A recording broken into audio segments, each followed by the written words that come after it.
প্রিয় BA second সেমিস্টারের সিসিএফের ছাত্রছাত্রীরা, তোমাদের এডুকেশনে আমি অলরেডি লাস্ট মিনিটে সাজেশান দিয়ে দিয়েছিলাম এবং তোমরা জানো তোমাদের সবার প্রথমে তোমরা যদি টাইম ডেট দেখে নাও যে পিবি স্টাডি ক্লাসের কিন্তু এডুকেশনের সব থেকে প্রথমে সাজেশান দেওয়া হয়েছিল এবং তোমাদের প্রথমে আমি চ্যাপ্টার ওয়াইজ সাজেশান দিয়েছিলাম।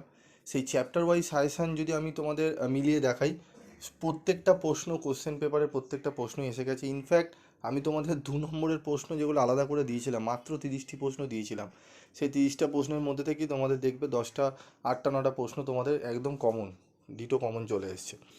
তো ব্যাপারটা হচ্ছে বিষয়টা কি, লাস্ট মিনিটে সাজেশান আমরা দিই, ঠিক আছে। লাস্ট মিনিটে তোমরা অনেকে রিকোয়েস্ট করেছি স্যার আমাদের 5 এবং 10 নম্বরগুলো যদি একটু আলাদা করে দেন তাহলে ভালো হয়।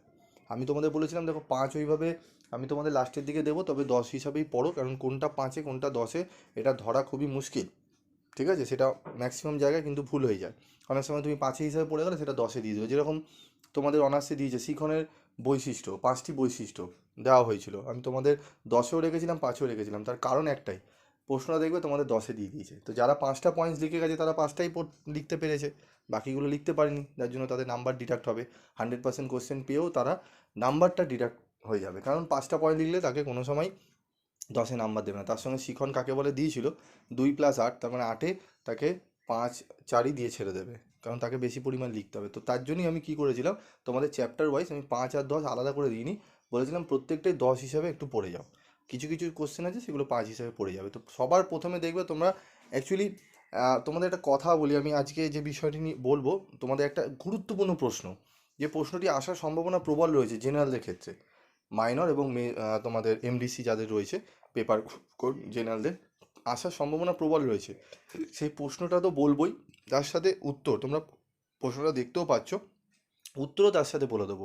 কিন্তু বেসিক্যালি একটা জিনিস দেখবে তোমাদের পিবি স্টাডি ক্লাসে দেখবে আমি যে সাজেশানগুলো দিই, ম্যাক্সিমাম অনেকে নিজে স্বীকারও করেছে, মাঝে আমি একটা ভিডিও দিলাম সেখানে স্বীকারও করেছে যে আমার বিগত 2 বছর ধরে 3 বছর ধরে ফলো করে এসছে, আমি কী করি, কোন বই থেকে করি বা কী করি, এই সমস্ত নানা বিষয়গুলো ফলো করে এসছে। তো কে কার ফলো করে সেটা তোমরাই জানো, যে যে আগে সাজেশান দেয় সেই বেসিক্যালি আগে দিচ্ছে, তার মানে সে কারো থেকে কপি করছে না, সে আগে দিতে পারছে কোত্থেকে তাহলে। সবার প্রথমে টাইম ডেট দেখবে।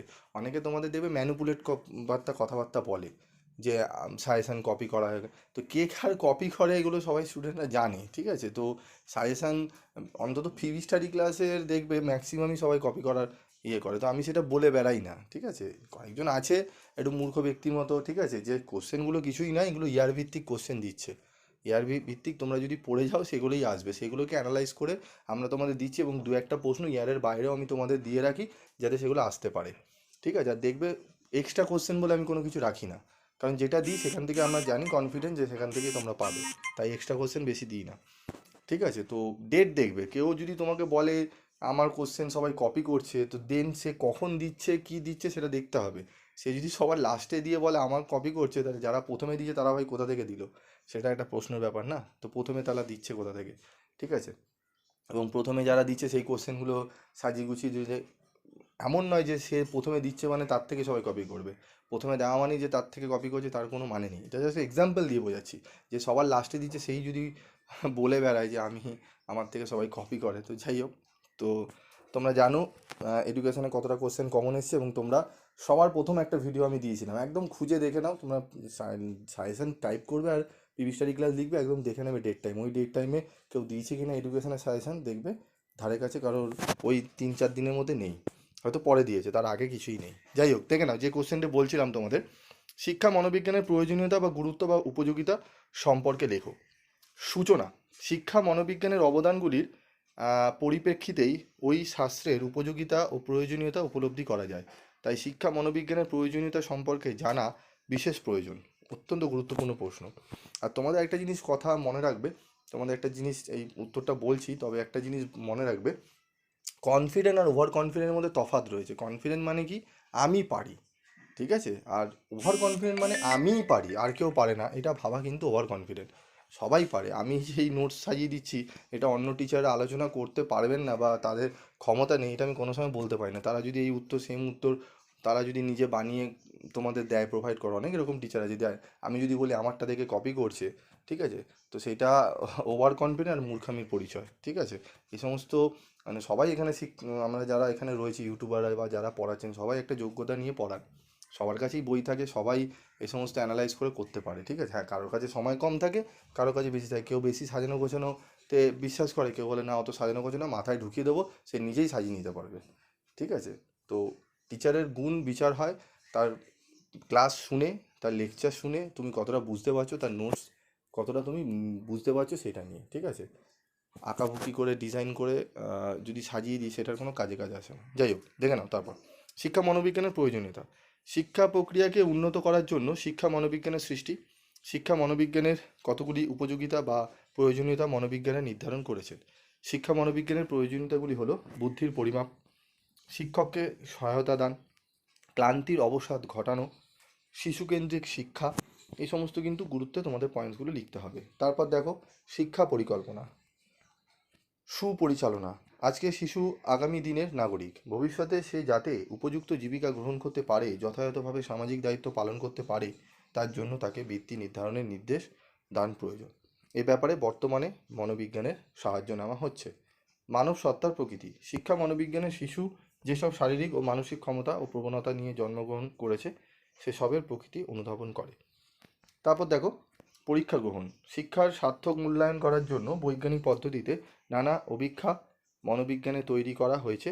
শিক্ষা মনোবিজ্ঞানের আলোচনার মাধ্যমে সেই সব অভিজ্ঞার বিষয়বস্তু ও প্রয়োগ কৌশল শিক্ষক জানতে পারবেন। মূল্যায়ন, উপরোক্ত আলোচনা থেকে বলতে পারি যে মনোবিজ্ঞান শিক্ষাবিজ্ঞানে তাত্ত্বিক ও ব্যবহারিক উভয় দিক থেকেই শিক্ষাকে প্রভাবিত করছে।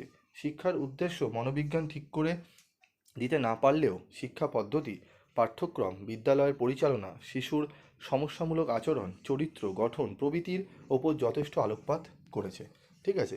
এই প্রশ্নটি তোমরা ভালো করে পড়ে নাও, আমার মতে এই প্রশ্নটি অত্যন্ত গুরুত্বপূর্ণ জেনারেলদের জন্য বা মাইনরদের জন্য, ঠিক আছে?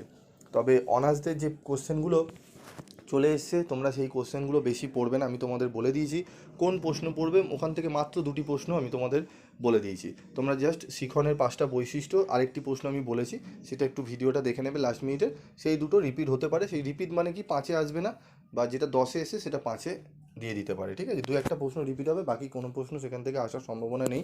এবং আমি তোমাদের 2 নম্বরের যে প্রশ্নের সাজেশন দেবো সেটা একটু ফলো রাখবে, সেখান থেকেও কোশ্চেন তোমরা পাবে। এবং বড় প্রশ্ন পড়লেই 2 নম্বরের হয়, তবে অনেকের বুঝতে পারো না, অনেকে স্কিপ করে যাও, অনেক সময় কি হয় বড় দুটো এই যে ধরো আমি এই বড় প্রশ্ন এটাই বললাম, এটাই তোমরা পড়ে চলে গেলে, অনেকে আছে।